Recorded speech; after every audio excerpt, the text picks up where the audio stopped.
So he was kind of crabby, like lovable, crabby, Lovable, sarcastic. crabby. Like, he was that guy. Like, one day he came in and he was like, the guards at the gate, they wanted my ID. And I'm like, oh, just show them your Emmy. Come on. You know? Steve wants to take over my life. I'm just saying a little life coaching I think could be cool. If you allowed me to control your life for 90 days, what would happen? I would be going to church every day. You'd be dousing me with perfume so everyone knew I was coming before I walked in the room. Yes. I'd probably have, I don't know, 6 kids, at home. Not too bad, right? What else? Smoothies. Oh, I'd be working out every day, yes. drinking smoothies, quitting drinking till the end of the year. Yes. Yeah. We could be buddies together. I just described you. That's really great. You're trying to make me you. Okay. Stop it. Anyway, welcome back. It's the Don and Steve Show here live at the Minnesota State Fair. Rocco, do we have our guest of honor on the line? This is so wonderful.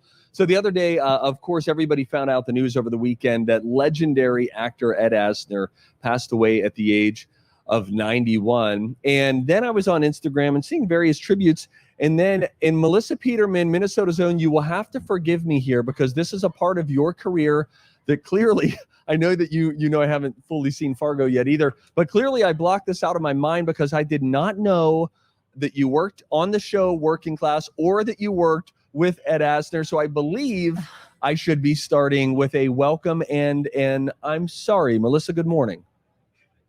I accept your apology for that. And for giving me the wrong number to call in. Oh, my God. I sent her a text and I said, hey, just call now and we're in a break. She said, yeah, it says the number is wrong. And I looked down and I said, that's because it's wrong.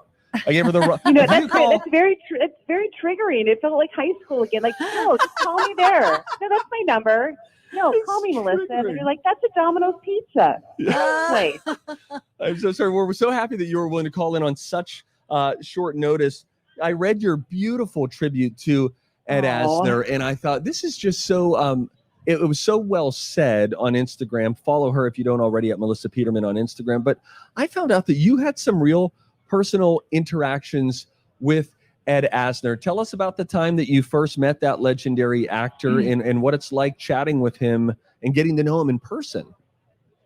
Well, yeah, I again, it was a very small part in the career. As far as it only lasted one season, but I was lucky enough to do a show for CMT called Working Class, and we were casting, and the dream cast would have been Ed Asner to play this my boss, sort of our guy that worked with my character, and I don't know why, but he said yes, and I was just unbelievably thrilled. I mean, I'm from Minnesota. Like my whole I wanted to be Mary Tyler Moore growing up, and meeting Lou Grant, and also he's just such a great actor. He will forever be Santa in Elf. I mean, he will be in Up. He just is so good. So anyway, he was there, and on set, he was everything you would expect. He was.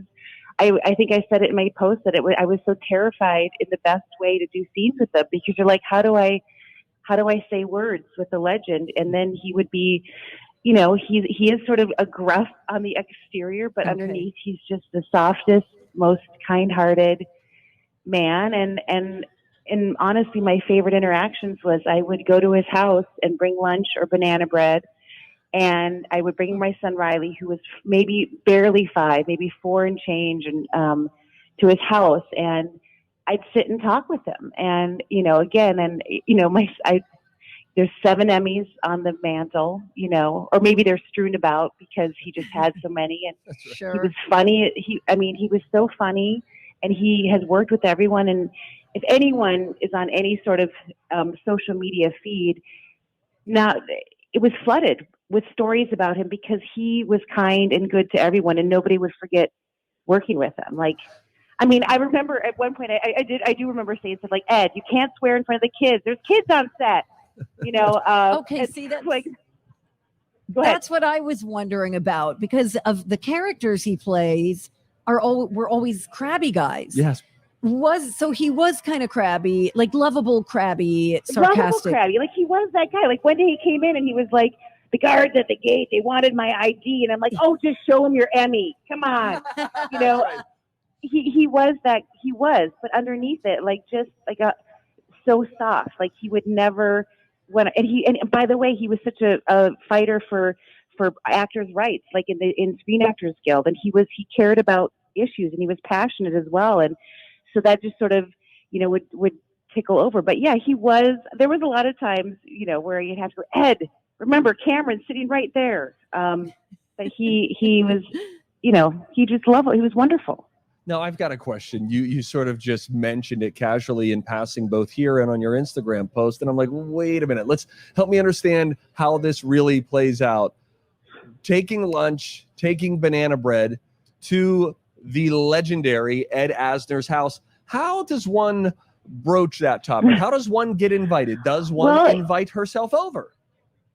I probably did. I think it was during the show, and he had I think a medical thing happened, and so I wanted to check into him. So I made it my business. I was a producer on the show as well, so part of it was like I was like, that's my job. I totally got to check on the cast and make sure everything's great. And so I would come over. Yeah, I probably invited myself over, and I would bring lunch, and then I would bring cookies, banana bread, just in the guise really of me getting time to spend with them. And what his house was, it wasn't like this, in my head, it wasn't a giant mansion. It was a great, sweet little house, and it was very welcoming. And, I'd bring Riley, and I think I wrote about it, but there would be like, they had this probably a handmade, snow globe with the characters of Up that were somebody probably sent him. And like my son who's 4, and, he's sticky and clumsy, and he would be touching all these things with like a hand-drawn Mr. Fredrickson, animation thing. I'm like, Riley, please. And he'd be like, oh, he's fine. Like he can have it, and just, he never would get, by the way, for somebody who is a lovable grumpy, he never was grumpy with my 4-year-old running around his house. Like, no, that is like just so sweet. That's not who he was. What a sweet thing to hear. We're talking with actress Melissa Peterman, who, of course, homegrown right here in the great state of Minnesota. You know her and you love her from Reba and Baby Daddy, of course, Fargo, which I'm looking forward to watching at some point. Oh, Melissa, my gosh. And everybody, of course, loves you from 25 Words or Less as well with Meredith Vieira. So let me ask you this, Melissa, now that we have you on the line. We are here wrapping up our show at the Great Minnesota Get Together. When was the last time you made it out to the State Fair? I feel like it was just a few years ago. Am I making that up in my head? No, you're not. It was just a few years ago, and I would try to go back every year if I could. But yeah, it was just a couple years ago, probably the year before COVID. I came back for it. I'm following everything on social media, so I feel like I'm sort of there, but actually I'm not, because I'm not full. So I guess I'm not there, but I miss it. What is your favorite thing to have at the fair, food-wise? Oh, corn dipped in a barrel of butter, and then you go, can I get extra butter on that? So they double dip it. Of course, Sweet Martha's cookies. Yes. I think the year I went there was the year they did the nacho ball. Am I correct? There was some sort of nacho ball. I don't know, and I enjoyed that. Anything on a stick. The deep fried pickle.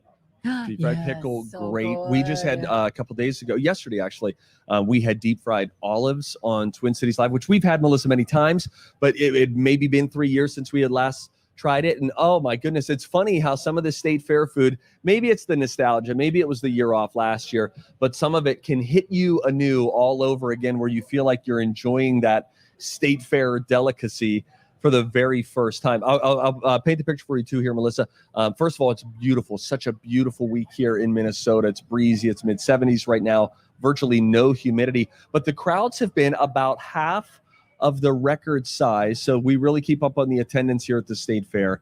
And each day has an individual attendance record. And the crowd has pretty much been just about 50% of that. It feels like it's picking up here a little bit in the second week. But we wish we could have you out here. Anything else that we should know that you are working on or doing? I saw that. Did you just do the Sound of Music thing out at the Hollywood Bowl just within the last week or so? I did. And that was one of those things like the fair. I'm sure everyone back at the fair, it's something you missed so desperately in this crazy last year we had. And so I've been doing it for 16 years. And last year was the first year we missed it because of COVID. So just to be at that magical venue with that great movie with everybody was just lovely. Well, I'm glad you got to go back there, because I know you just come to life on that stage, a natural born performer, especially in front of a live audience. Melissa Peterman, all the way live from the great state of California, calling in to share her thoughts about the legendary Ed Asner, who she got to know and work alongside of. Sorry, he was the greatest man, and I would get choked up, but I think everyone in this town, whoever, was just a little bit, we know we lost a legend, and they don't make them like that anymore. They just don't. He was fabulous. Well, we're so grateful that you were able to call in and sort of offer some personal perspective, knowing such a legendary guy who the rest of us got to know through all sorts of roles, Emmy Award-winning roles at that. Melissa Peterman, I don't know what you do next. Go back to bed. We got to go. So I don't do whatever Californians do at whatever it is, 10 a.m. in the morning. I'm going to go to my my floating Pilates class. Okay, great. I'm kidding. I'm kidding. I'm not even dressed yet. Oh, goodness. A very nude Melissa Peterman, everybody. Thank you so much, Melissa. We love Have you. fun We at look the forward to fair. seeing Bye, you soon. Donna. Bye, Melissa. Hey, thanks so much for watching our hilarious videos. They're funny. You think they're funny? If you would hit like and subscribe, we'll do something really great for you. Like, I don't know, give you a great big high five after the pandemic.